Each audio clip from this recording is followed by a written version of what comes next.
righty, it delights me to introduce my friend and fellow Indian Springs and Vanderbilt alumnus, Ben Hunt, to the largest and the greatest Kiwanis club in the world. You guys are in for a treat, I can promise you. Based on many board meetings that I've had with Ben in attendance, the smartest of y'all will be able to understand most of what he says. So Scott Adams, pay attention. Matt Lemke, you may want to explain some things to Scott that, kind of go over his head. Ben's a Birmingham boy. He's a proud Indian Springs, Vanderbilt, and Harvard grad. He's been a college professor, asset manager, consultant. He's written 2 books. He currently writes a fascinating newsletter. He's a tech company founder 3 times over. He is a dilettante farmer, using his words, a husband, a father of 4 girls, and a great guy. I can tell you that from personal experience. He's a brilliant writer, a deep thinker, and a man who speaks his mind and backs it all up with the receipts. So I recommend you buckle up and get ready and listen to Ben Hunt.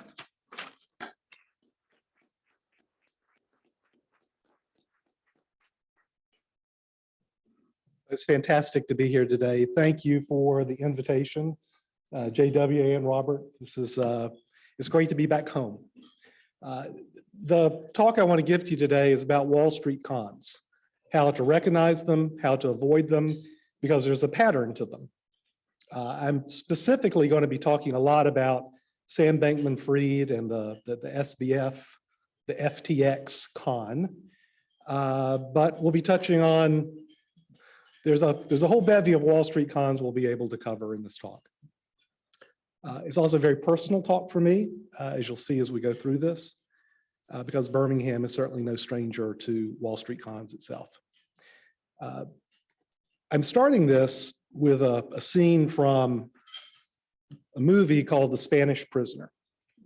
It's a wonderful film written by David Mamet. If you're familiar with him, the dialogue is all you'd expect. And that's Steve Martin, of course. He's the big bad guy. He's the head con man in The Spanish Prisoner. And I chose this picture specifically because it's a little jarring, right? To see a con man, much less Steve Martin, holding a gun. And that's because in popular media, we joke about con men. We treat them as lovable. We treat them as scamps. We treat them as, Robert Redford and Paul Newman. And what I want to communicate very strongly is that, in fact, a con is a violent crime. The gun imagery is absolutely appropriate. Sometimes the violence is with a gun, with physical violence. But in any event, a con is violence against your identity, your fortune. It strikes at the core of who you are. So it's a very powerful crime, and it's one we need to take that seriously and not treat it as just lovable scamps doing their thing. One of the things you'll see with con men is that they're typically telling the truth.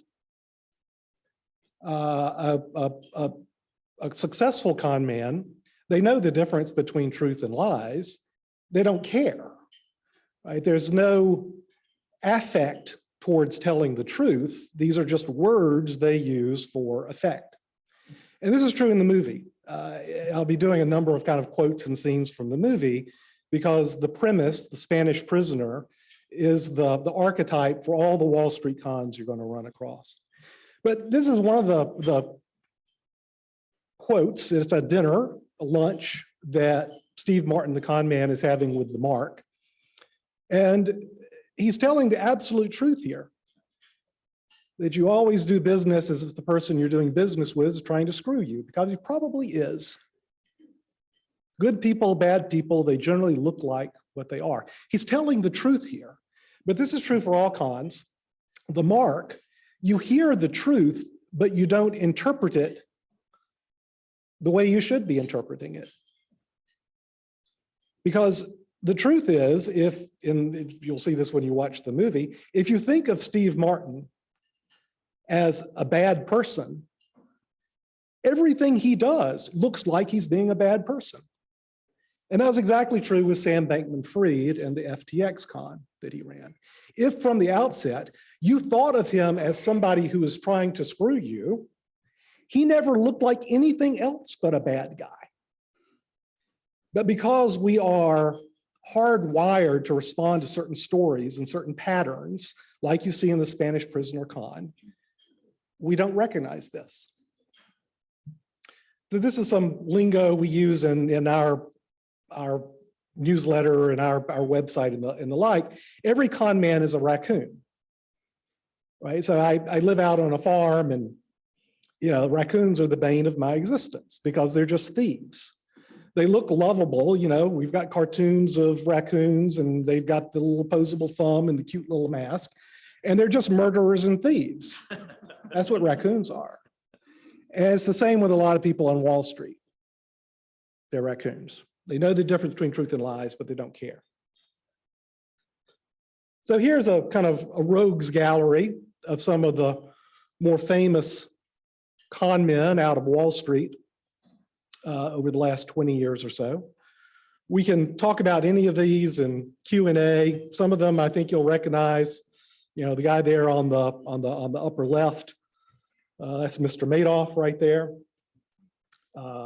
There on the bottom right, that's Jeff Skilling from Enron. Dick Fuld is right next to him from Lehman Brothers. We know Bernie Ebbers. I think you're all going to be familiar with the guy up on the upper right there, Richard Scrushy. And that's the first aspect of this where I want to talk about how these Wall Street cons, they're personal for me. I don't think I need to describe Richard Scrushy and the Health South con to the people in this room. But what I do want to describe, again, is why this is personal for me. That's my dad there on the left with me, the older of the kids. I think I'm 3 years old there, maybe 4. That's my brother David on his lap. My father started working at the old TCI hospital, became Lloyd Nolan Hospital out in Bessemer. He started working there in 1957. I think that was his first internship. I think he became a full-time doc there in 1960. Worked his whole career, never left Lloyd Nolan. And he was an emergency room doc before there was a thing called emergency medicine. And he loved that place. So Lloyd Nolan was a not-for-profit run by the Lloyd Nolan Foundation. In 1997, Lloyd Nolan, the nonprofit foundation, sold itself to Tenet Healthcare. And as a result of that transaction, the board members of the Lloyd Nolan Foundation, they all made millions of dollars. And a lot of nurses, a lot of staff, and a lot of doctors were let go, like my father, with a big cut in the pension as well as part of the Tenet transaction. 2 years after that, Tenet flipped Lloyd Nolan to Health South. And when the Scrushy con became evident with the collapse of Health South, everybody lost their job at Lloyd Nolan Hospital. It's gone now. So yes, this is what I'm describing here, and we can talk about its larger implications for the privatization of hospitals like this and what Tenet did. It's all part of the piece. It is personal to me. There's another aspect of this that's very personal to me, and that's with that guy there on the bottom right, Jeff Skilling. So Jeff Skilling, as you know, was the CEO of Enron. Before he came over to Enron, Jeff Skilling ran the McKinsey practice in Houston. And the reason this is personal to me is that when Robert and I were both at Vanderbilt, when I was graduating Vanderbilt, so this is going to be 1986, I did an interview with McKinsey and said, okay, where do you want to go? And for some reason, I still don't know what was possessing me to do this. I said, I want to go to the Houston office. And so I would have been there while Skilling was running the office. As it turned out, I got a scholarship, decided to go to grad school, and so didn't go to McKinsey. But the reason I say this is personal is that I know who I was as a 22-year-old coming out of college, and I would have been great at McKinsey. And I have no doubt that I would have followed Jeff Skilling to Enron. And I have no doubt that I would have been part of the con that he ran there.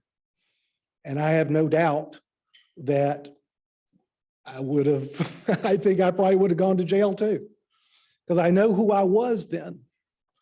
And I like to kind of describe this. This is a great photo I like to use in a lot of things. You don't really, this is a broadcaster in a hockey game. You kind of notice there when that picture was taken. We all have these moments, I think, where we dodge a bullet or a hockey puck in our lives. And that was one for me. And the reason I bring this up is that for a con to work,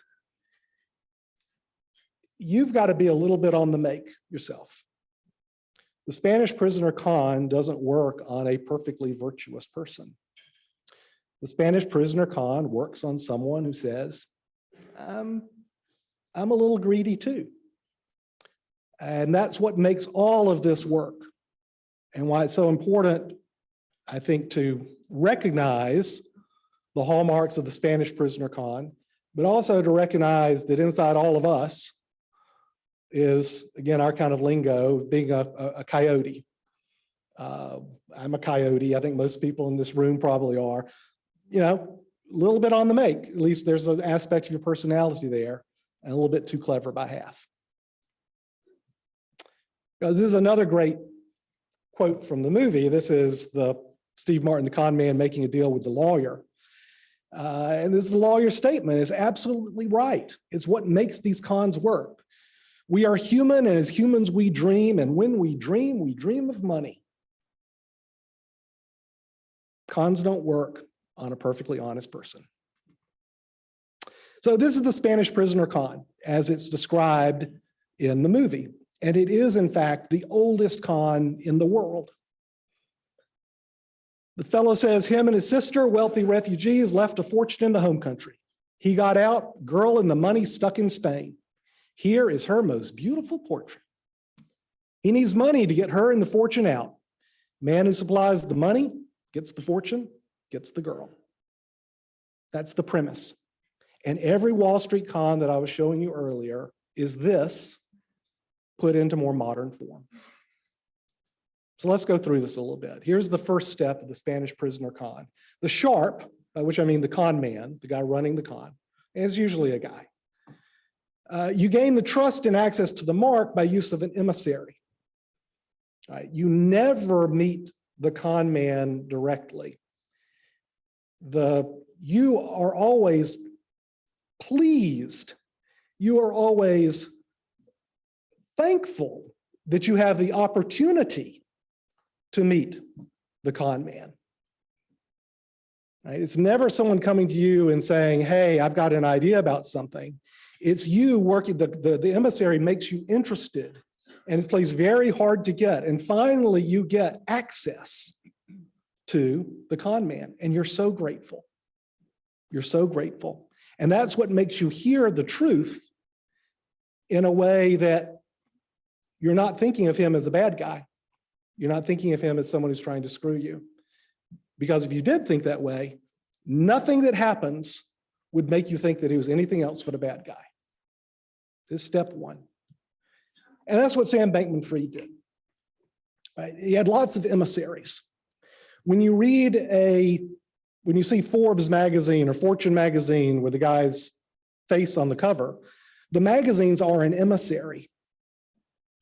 It's all very carefully constructed. The lobbyist he has, there's a couple of people here who he hired from the SEC, from the CFTC, the Commodities and Futures Trading. They were actually his direct regulator.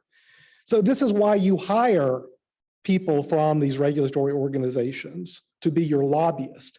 They're emissaries. in the Wall Street variation of the Spanish prisoner con. Step two, you display this veneer of real world wealth and power to the mark. At the same time, you describe the vast hidden treasure that is difficult for the con man to take without your help. And by the way, they will always describe to you that the problem they have in getting their fortune is some minor, antiquated administrative law that gets in their way. That is always the case in this. It's some, well, we can't quite do the accounting this way, or no, there's, the SEC is not saying that these coins are really tradable securities, so we've got this issue, but it's all silly and it's all going to get resolved. It's a hallmark of this, absolutely a hallmark of this. This is a famous article that was published by Sequoia. So Sequoia is the most blue chip of all blue chip venture capital firms. And in their in-house magazine, they printed this article before it all came tumbling down about what they found so compelling about Sam Bankman-Fried and how the partners, when they heard him talk not about the brokerage, the crypto brokerage that he was establishing with FTX, but about his vision about how FTX would be at the center of all sorts of transactions. Anything you want to do with your money from inside FTX, that's what got them excited. I mean, they're not bragging here. They're just, this is why they invested in FTX. Back when it looked like, oh, it was the real thing. They did this proudly. And now you read it in retrospect and you go, yep, it's the Spanish prisoner con all over again. There's always this vast hidden fortune that if only we get your money, Sequoia, then working together, we can access this. Here's the third step. And it's the step that in the movie is the one that has the most punch, or does for me at least, and is the one that in real life always makes me jittery. At some point in the con man will give the mark a gift. A gift. And the mark will be very grateful. Oh, this token of your appreciation, oh, this is fantastic, thank you. And what you realize later is that gift implicates you in the con. And it destroys your credibility if you try to go to the authorities. Yeah. Sam Bankman-Fried was a master at this, right? This is why he gets his photos taken with the regulators. This is why he gets his photo taken with the politicians, right? This is why he gave so much money to politicians. And another guy in the firm, he gave it to the Democrats. Another guy in the firm gave a lot of money to Republicans. It's a gift, and you're so grateful. And it ruins your credibility and your ability to call him out. It's, in the movie, it's a pretty amazing scene. And I won't say more than that because you got to watch the movie.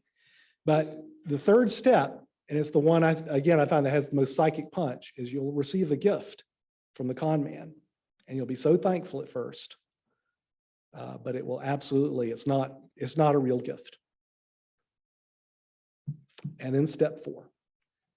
Step four is when you are drained. It can be one transaction, it can be a series of transactions. In general, and this was true with Sam Bankman-Fried, I describe it as tokens of the hidden treasure. You will receive from the mark some sort of, you'll never receive the treasure itself because the treasure doesn't exist, but you'll receive some sort of token or insignia of the treasure. In Sam Bankman-Fried's case, FTX, it was literally a token, right? In other places, it might be shares of stock, right? In other cases, it might be some sort of representation of the fortune, but it's never a fortune itself. And what you realize then is ultimately these tokens you're receiving, they're not the fortune. You haven't received a fortune. And then you realize you've been had, but not before all your money is gone. You realize you've been had. And here's the worst part. When you realize you've been had, you realize that you've been complicit in this as well. And you realize it's very difficult for you to go forward. And what happens to so many players in these cons is they become a willing, enthusiastic accomplice themselves. The marks become the enablers. And that is absolutely what happened with Sam Bankman-Fried and FTX. That is absolutely what happened with Madoff. That is absolutely what happened with Health South. That is absolutely what happens in all of those cons that I was showing you earlier. The marks become enablers. That's the VC investors, the Sequoia, it's Ontario teachers. My God, the names up here are the most blue chip names in private equity and venture.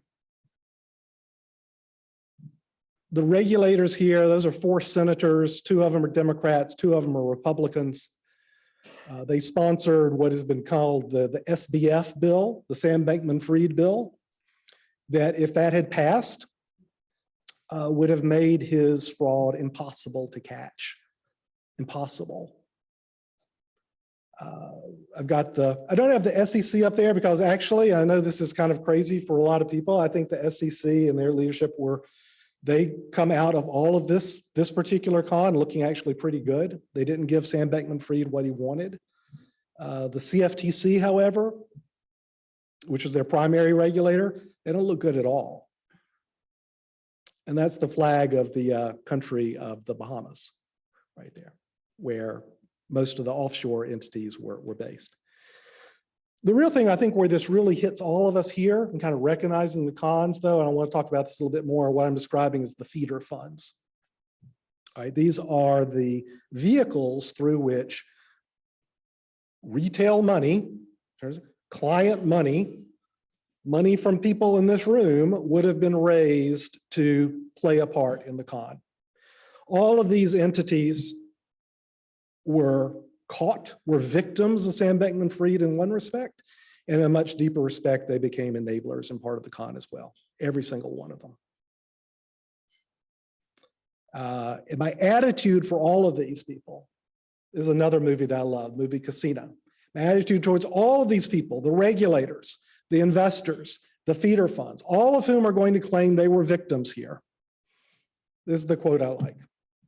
If you didn't know you were being scammed, you're too dumb to keep this job. If you did know, you were in on it.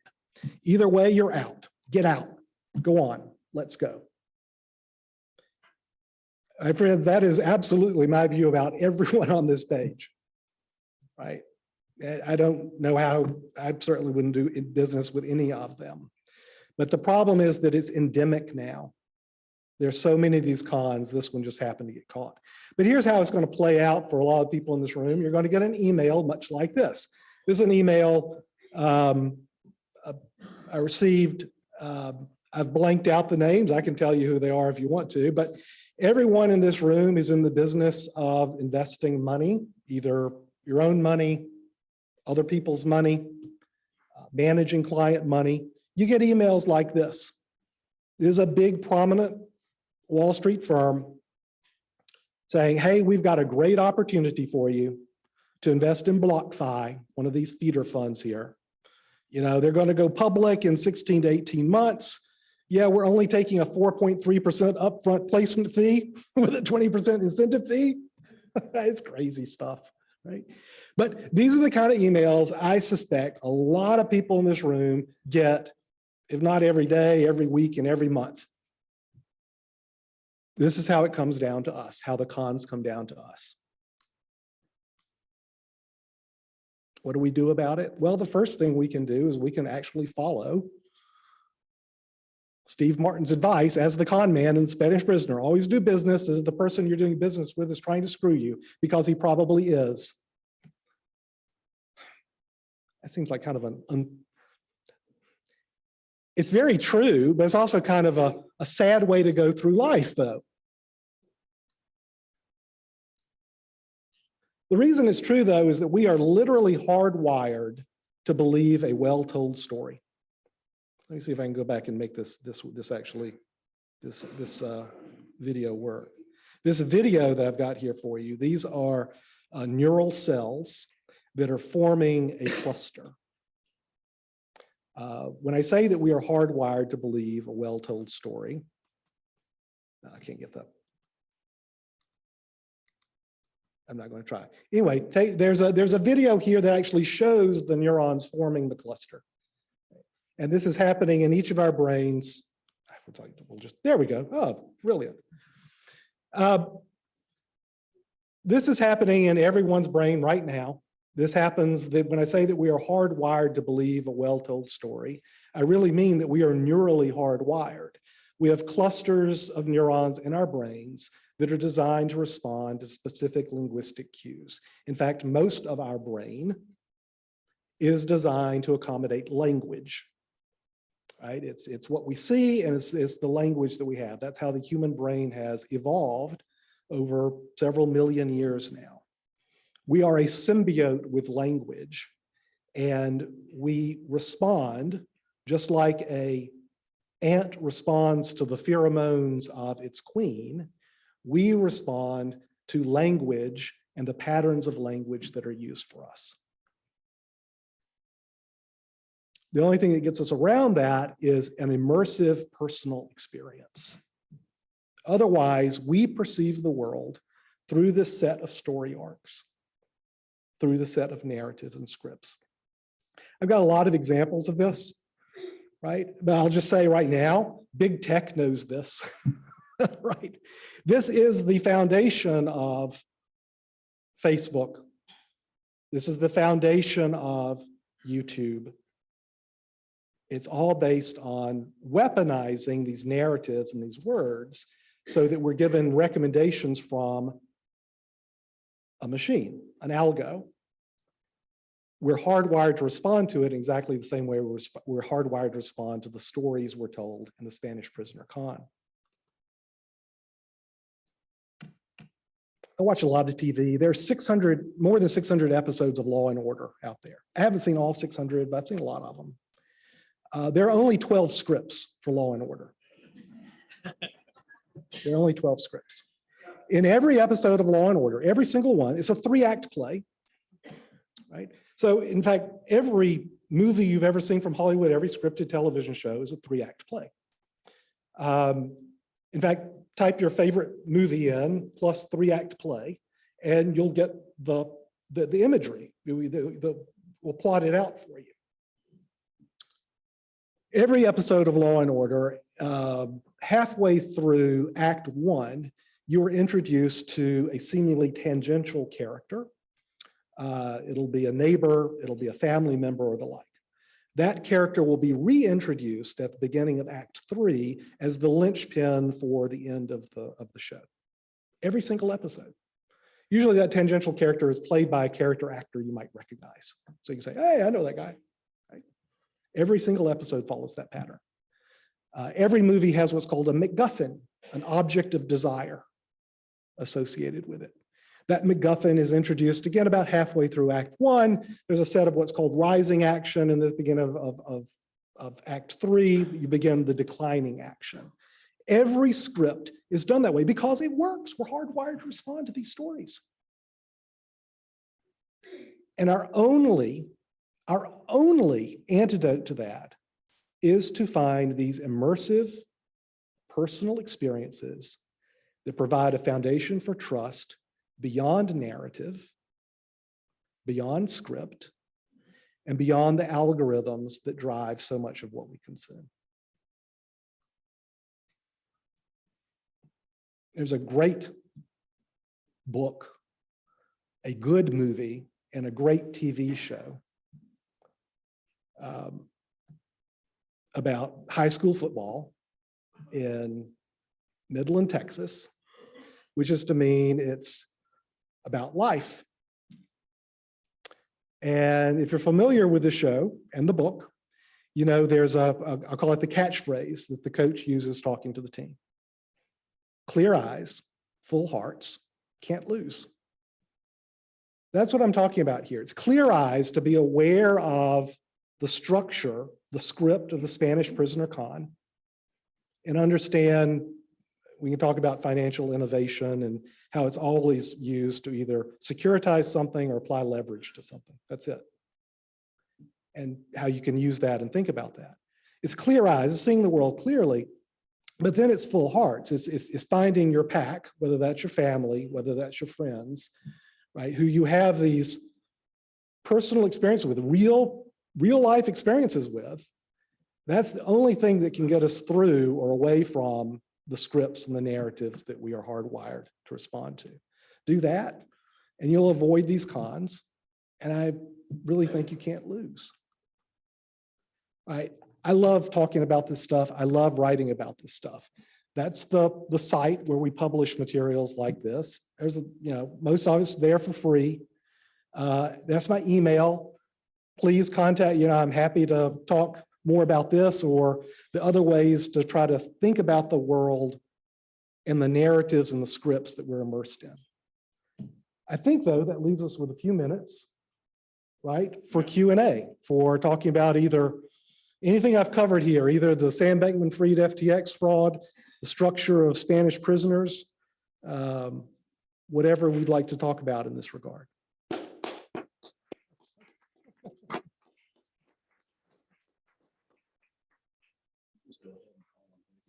Yeah, absolutely, sir, right there.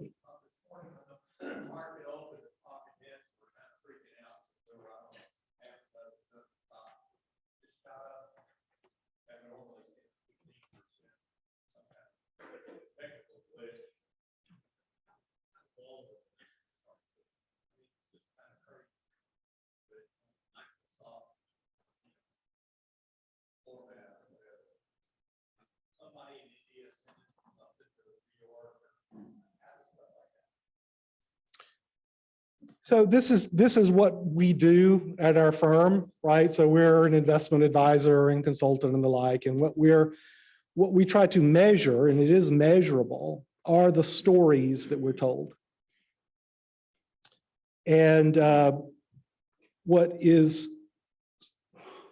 I think, incontrovertible over the last, certainly the last 12 years, but it goes back even beyond that, is that what drives stock market action is the story.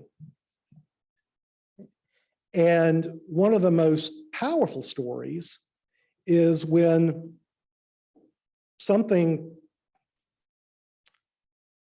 there's something random happens or something accidental happens and there's a change in the price of something. The immediate reaction that everyone has in the world is why? There may not be a why. It may just be it may be random. It may be just, it could be anything. But the question that we all try to answer when there is a price movement is the why. If we don't know the why, the answer is somebody must know something. I don't know what that is. Get me out. That's the reaction I had, in my hedge fund, and that's the reaction every hedge fund manager is going to have. If you don't know the why, then you're out. You sell, you don't transact, you don't participate if you don't know the why. What that means then is that every aspect of financial media, every aspect of, I'll call it the sell side of Wall Street, is to tell you the story of why. So what you saw this morning was a price movement, and everybody falling over themselves to describe why. What I want to suggest to you is to think about that not when it's just in that sort of very pronounced form of something's up by 10%, why? And if you don't understand it, then we get out, we don't transact. What I want to suggest to you and for you to be looking at is how many times in a day, if you're involved in markets, you're told the why. It's what we like to call fiat news. Right? It's not fake news, but it's the presentation of opinion as fact, as news.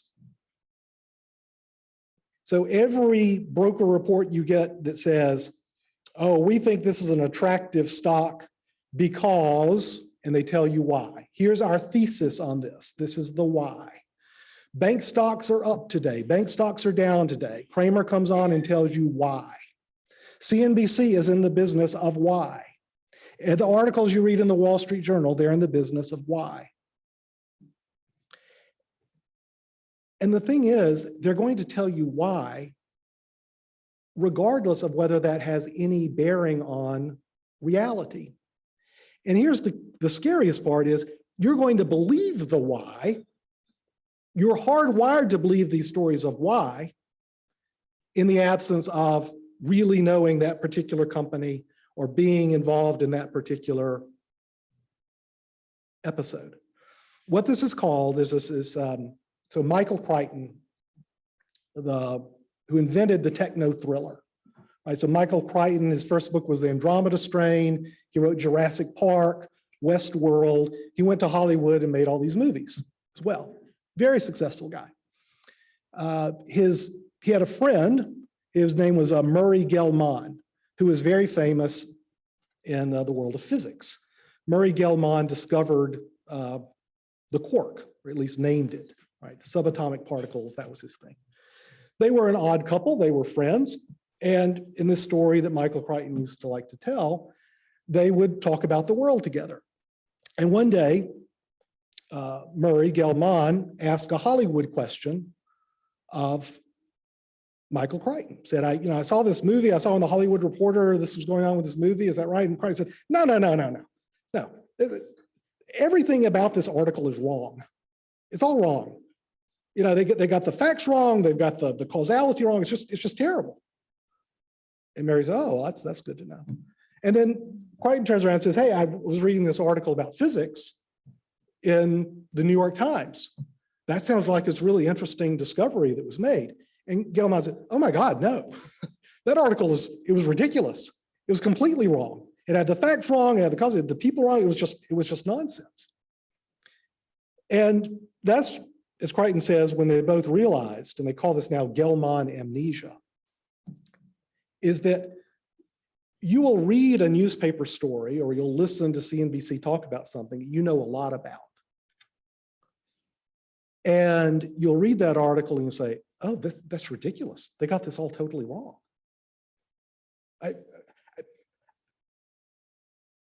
That's certainly been my experience, right? When I've had an article published in the newspaper about a company I work for or know a lot about. I mean, this happened a couple of times now where you'll get an article published in the journal and you'll read it and you'll go, oh my God, we have to get a retraction.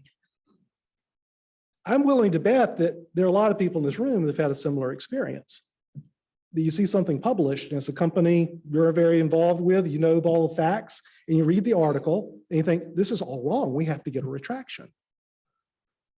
But here's the amnesia part.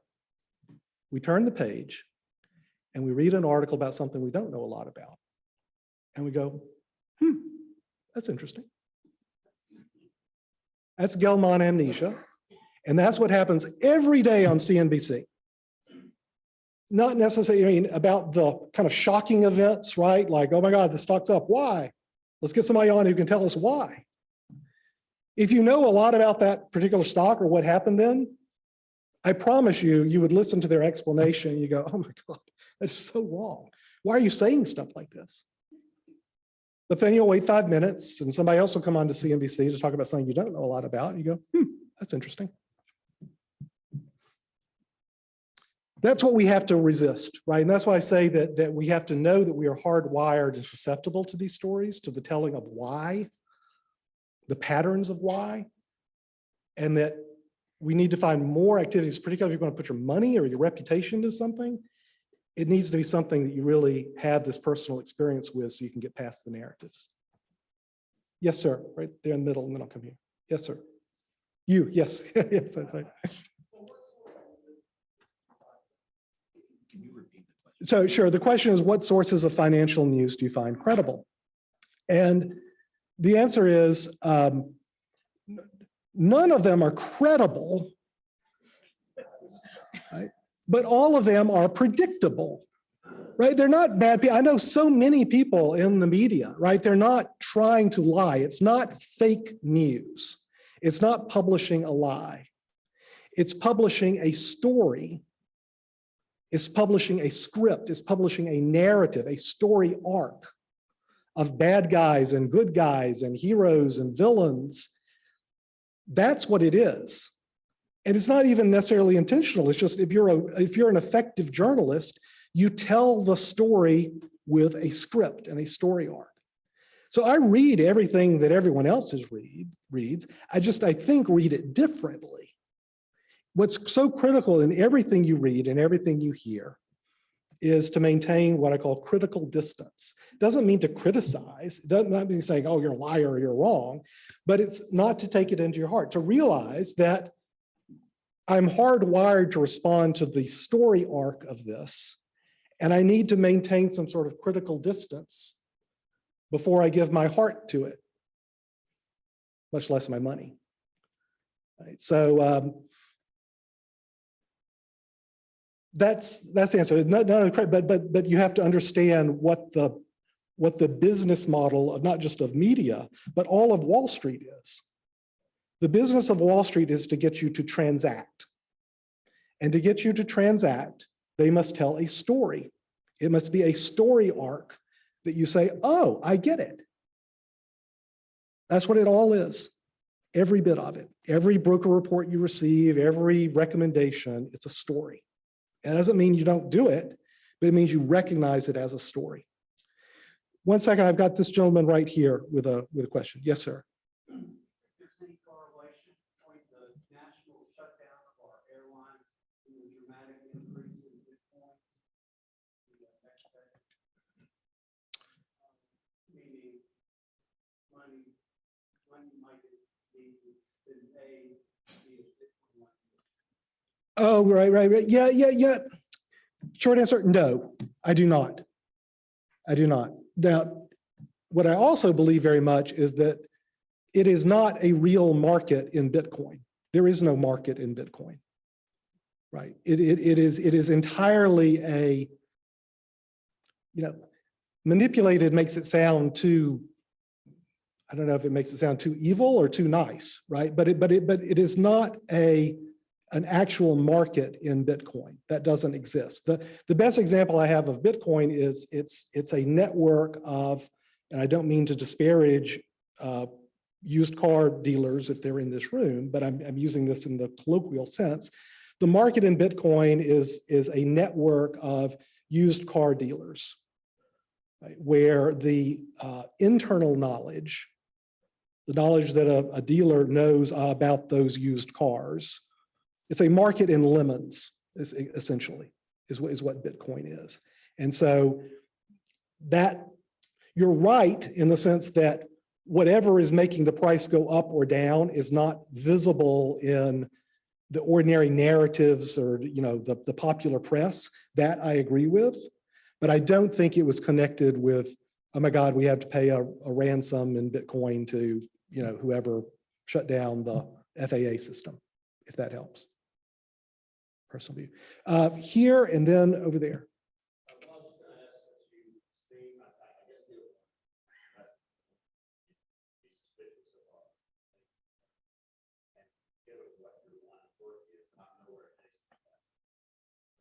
Right.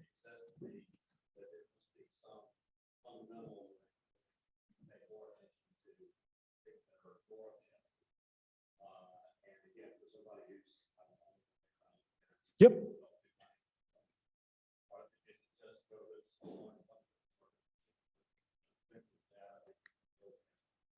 So this gets back to the first gentleman's question about what the market, the public market, has become. And I don't believe that fundamentals matter one little bit. And my business is not a business of trying to understand the fundamentals better than the next person, because I don't think that gets reflected in price. Yeah, At one point, I was what was described, I think most people would be called a weak form narrativist, meaning, yes, narratives and stories, they can determine price for a little bit, but ultimately reality and the fundamentals, that's what matters. I believe that. That was my faith. I suspect it's the faith of most people in this room. Over time, I became a semi-strong form narrativist, meaning, wow, these narratives, these stories can, they can last a lot longer than I thought, years and years. But ultimately, surely, reality, the fundamentals is what really matters for the setting of price. And I got to tell you, I'm now a strong form narrativist. I think it's stories all the way down, forever and ever, amen. Right? So that's what we do in our business. We have zero edge. I can have opinions on the fundamentals of the economy or a business, but my opinion, there are lots of people with lots of opinions about fundamentals. What I do think, though, is that there is a structure, there are a finite number of scripts for Wall Street, more than 12, like Law and Order, but a finite number, and that you can actually measure those scripts and where you are in the story arc for a stock, for a market, for a stock sector. And that's what we invest in. Right? So it's a niche, but I'm convinced this is where the world is going. We've become so divorced in our markets from fundamentals that markets are now a casino, where it's no longer a market of fractional ownership shares and cash flows and assets, right? Here's a 3-letter ticker or a 4-letter ticker that's my gambling chip. And what's the story about that? Is it cheap? Is it expensive? Am I bullish? Am I bearish? Measure that, and I think that's more indicative of what price does than the fundamentals. But that's just me. Last question. Yes, sir. I think you said something to the effect of financial innovation comes down to securitization Or leverage. Yep. And they both impact. Yep. Where do you think we're underrating either of those these days? Yeah. At the world's podium, both of you together to look at. So I'll start with crypto, right, in general, and Bitcoin, specifically.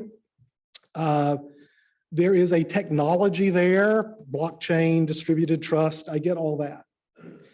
But Bitcoin, as it has been implementing in the world of money, crypto more generally, is both a way to securitize something, to turn a thing, in this case, a distributed database, into a piece of paper or some electrons that you can trade. That's what securitization means. Right? It means, and this is what Wall Street does. This is what all innovation is for Wall Street for thousands of years. It's either a way to securitize something, turn it into a piece of paper that makes it easier to transact, or, and in the case of crypto, it's a way to apply leverage, a way to apply borrowed money to something. That's it.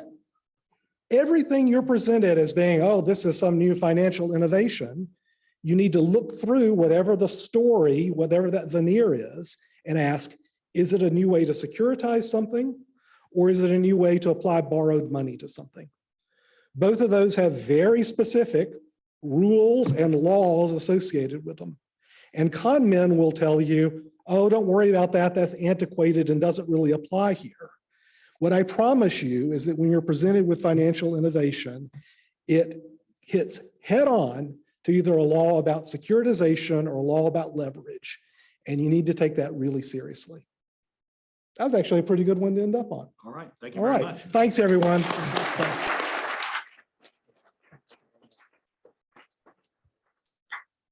Thank you for joining us today, Ben, and appreciation of your time here today. We're making a donation to my alma mater and your alma mater, Indian Springs School, which is terrific. For the couple people taking notes, I want to be clear. This was not a how-to presentation, all right? So I don't want to see you going out there and doing all that stuff.